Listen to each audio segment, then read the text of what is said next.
गई है, मगर पश्चिम एशिया तो जैसे उसके हाथ से ही निकल गया है। और ये सब हुआ है प्रधानमंत्री मोदी और उनकी सरकार की एक के बाद एक चूक से।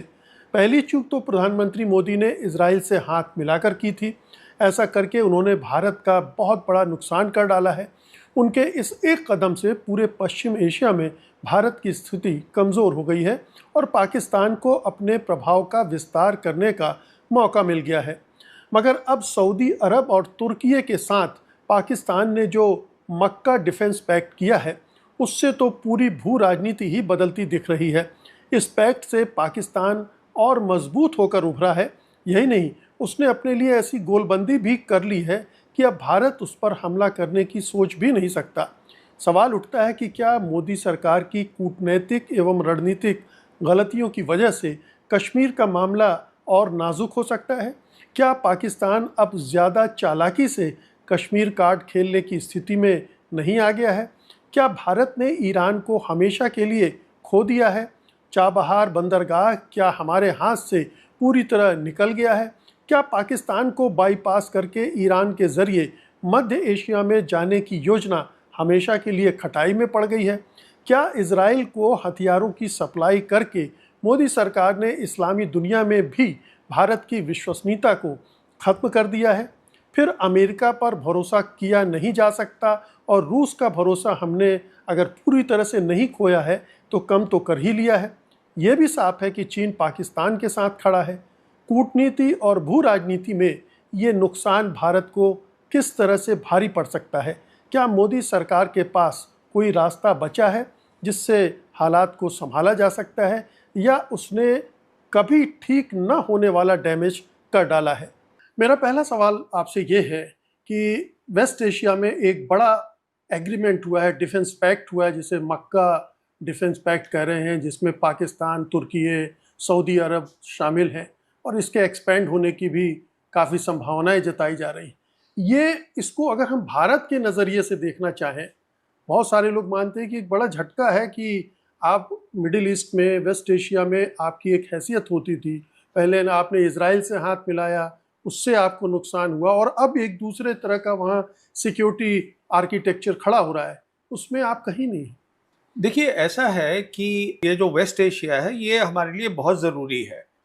तो मैं ये नहीं कहूँगा कि ये झटका है हमारे लिए, ये एक सिग्नल है कि हमारी फॉरेन पॉलिसी अभी तक गलत है। हमें अपनी फॉरेन पॉलिसी को ठीक करना है। इसको मैं इस तरीके से देखूँगा। अब जहाँ तक ये अग्रीमेंट का सवाल है, तो देखिए मैं ये इस पे आता हूँ, लेकिन मैं ये समझना चाहूँगा कि आप इसे झटका क्यों नहीं मान रहे हैं। क्योंकि ये जब वार शुरू हुई थी ईरान के खिलाफ अमेरिका और इजराइल की, और ठीक उसके पहले हमारे प्रधानमंत्री वहाँ गए थे और उन्होंने एक तरह से हामी भर दी थी नेतन्याहू को, और फिर जो वार जिस तरह से आगे बढ़ी और ईरान एक तरह से विजेता दिख रहा है, उसमें ये माना गया कि जो गेम हमारे प्रधानमंत्री खेलना चाहते थे वो तो हार गए, और अब ये जो दूसरा फेज आ रहा है वो भी हमारे अनुकूल नहीं है। तो इसे झटका आप क्यों नहीं मानते?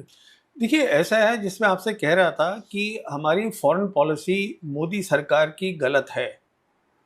प्राइम मिनिस्टर को 25 फरवरी को 28 फरवरी को जंग शुरू हुई है वेस्ट एशिया में। इजराइल नहीं जाना चाहिए था, क्योंकि इजराइल जाने का मतलब ये हुआ प्राइम मिनिस्टर का कि हम शामिल हो गए इस लड़ाई में एक साइड पर, और वो साइड जो है वो हारी साइड है। तो अभी क्या हुआ है कि ये 4 मुल्क थे, जब ये जंग चल रही थी मार्च के महीने में बहुत दबा के चली है।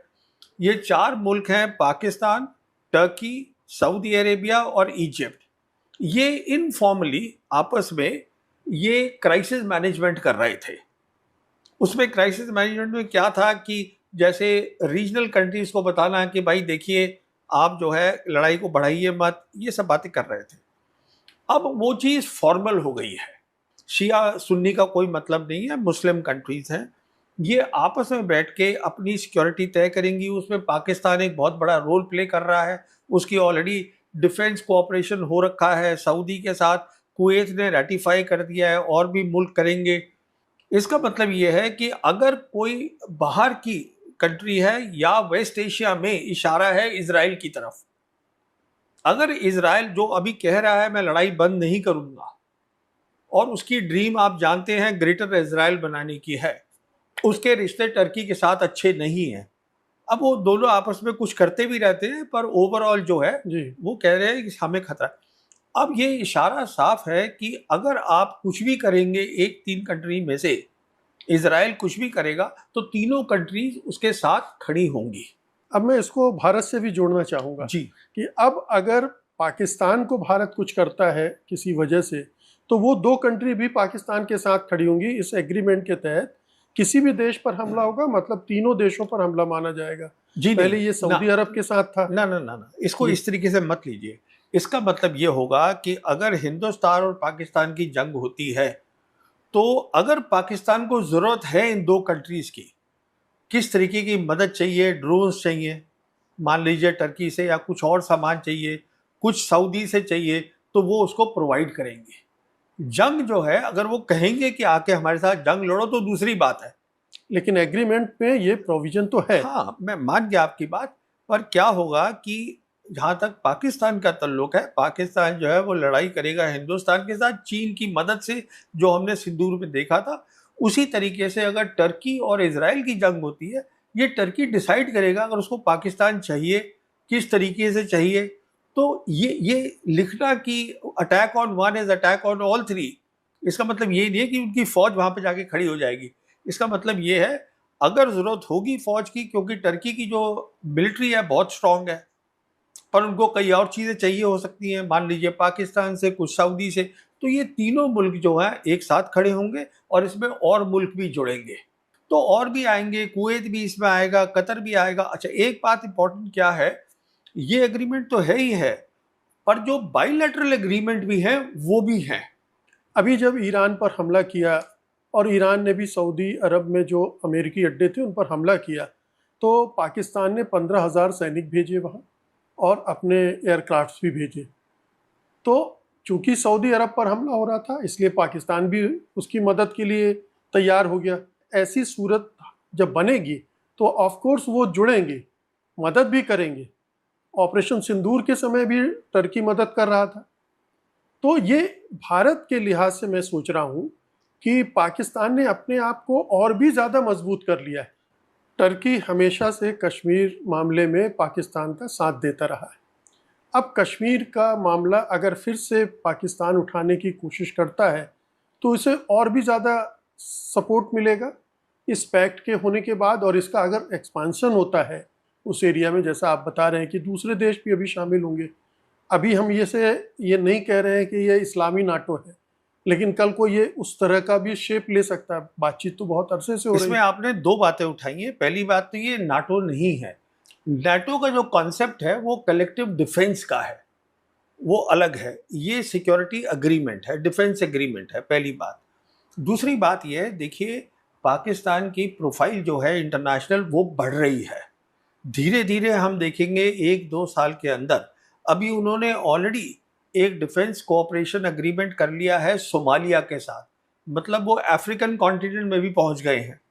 अफ्रीका में आज जो 54 मुल्क हैं उसमें 20 मुल्क हैं जो कि मुस्लिम मेजॉरिटी मुल्क हैं, तो उनके साथ भी वो करेंगे। तो कहने का मतलब ये है कश्मीर का जब इशू उठेगा तो पाकिस्तान को बहुत सपोर्ट मिलेगी, और टर्की अकेले से नहीं मिलेगी। और मैं आपको याद दिला दूं ये बांग्लादेश भी है। अभी किसी भी दिन हमें खबर मिलेगी कि बांग्लादेश के साथ भी पैक्ट हो गया। 3 मुल्क हैं मेजॉरिटी, जिनकी मुस्लिम मेजॉरिटी है साउथ एशिया में, बांग्लादेश, पाकिस्तान, मालदीव्स। आप देखेंगे ये तीनों एक साथ खड़े होंगे। कश्मीर का जो इश्यू है ये अब पाकिस्तान की बैकिंग बहुत है। रशिया कुछ नहीं बोलेगा पर चाइना बैक करेगा किसी तरीके से, चाहे यूनाइटेड नेशंस में करे या कहीं करे, वो करेगा। और अमेरिका तो है ही साथ में इसके। देखिए पाकिस्तान आज इकलौता मुल्क है जो तीनों बड़ी ताकतों के साथ उसके रिश्ते अच्छे हैं, और कोई कंट्री नहीं है।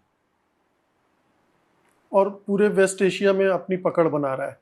नहीं, देखिए वो पकड़ मैं नहीं बोलूंगा, ये एक नया वर्ल्ड ऑर्डर बनाया जा रहा है। इनिशिएटिव जो है वो ईरान का है, बैकिंग जो है चाइना और रशिया की है, और उसमें बहुत सारा काम जो है वो पाकिस्तान कर रहा है। वेस्ट एशिया में हमारे लगभग 90 लाख लोग काम कर रहे हैं और भी हमारे बहुत सारे इंटरेस्ट हैं। चाबहार तो लगता है कि हाथ से चला ही गया। वो जो कॉरिडोर हम सेंट्रल एशिया के लिए ईरान होकर बनाने से, उसका क्या है भविष्य हमें पता नहीं। तो एक एक करके इंडिया लूज कर रहा है सारा कुछ वेस्ट एशिया में। अब मैं आपको मजेदार बात बताता हूँ। जहां तक छबहार का सवाल है, वो प्रेशर ईरान का नहीं आ रहा है, वो प्रेशर अमेरिका का आ रहा है, जो हम जिसको बोलते हैं हमारे एलाइज हैं। इसलिए मैं बोल रहा हूं हमारी फॉरेन पॉलिसी ही गलत है। जहां तक हमारे रिश्ते हैं, जो गल्फ खाड़ी के अंदर हमारे मिलियंस ऑफ वर्कर्स काम कर रहे हैं, उन पर कोई असर नहीं पड़ेगा। पाकिस्तान ये नहीं कहेगा सऊदी से या यूएई से कि साहब आप उनको निकाल दीजिए, कुछ असर। क्योंकि जो नई थिंकिंग है न्यू वर्ल्ड ऑर्डर की, इसमें एक और बात भी है। एक है कलेक्टिव सिक्योरिटी और दूसरा है सॉवरेन इक्वालिटी। मतलब हर मुल्क छोटा बड़ा बराबर होगा, तय करेगा मेरी फॉरेन पॉलिसी क्या है, मेरी डेवलपमेंट पॉलिसी क्या है, दूसरा उसमें अपना वो नहीं डालेगा। हमारे अमेरिका कर रहा है प्रॉब्लम। हमारी प्रॉब्लम है आज इजराइल से प्रॉब्लम हो रही है, क्योंकि इजराइल के साथ कोई खड़ा ही नहीं है।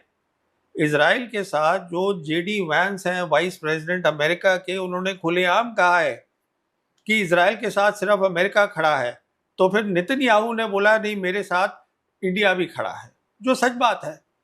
तो कौन खड़ा होगा ऐसे मुल्क के साथ जो कि वहाँ the killing children, killing women, वहाँ पर गाजा में मार रहे हैं। 2 मिलियन गाजा है वो एक तरीके से प्रिजन में वहाँ रखे हुए हैं। ह्यूमैनिटेरियन एड नहीं वहाँ पहुँच पा रही है। सीज फायर डिक्लेयर हो रखा है, उसके बावजूद मार रहे हैं। तो ये क्या हो रहा है, ये दुनिया देख रही है। और हम इजराइल को हथियार भी सप्लाई कर रहे हैं। देखिए, मैं इस नतीजे पे पहुंचा हूं, जो हमारे मोदी सरकार की जो नज़दीकी है इजराइल के साथ, एक तो आइडियोलॉजिकल है, पर उससे ज़्यादा है। उससे ज़्यादा कैसे, क्यों कह रहा हूं मैं? क्योंकि मेरे ख्याल में कुछ बातें हैं, जैसे अगर आप सोचिएगा वो पेगासस हुआ था केस, तो ये कुछ और भी कुछ बातें हैं। मास सर्विलांस, हाँ, याद आ गया ना आपको? तो कुछ और भी बातें हैं इन दो नेताओं के बारे में जो खुल के ना ही बताएं तो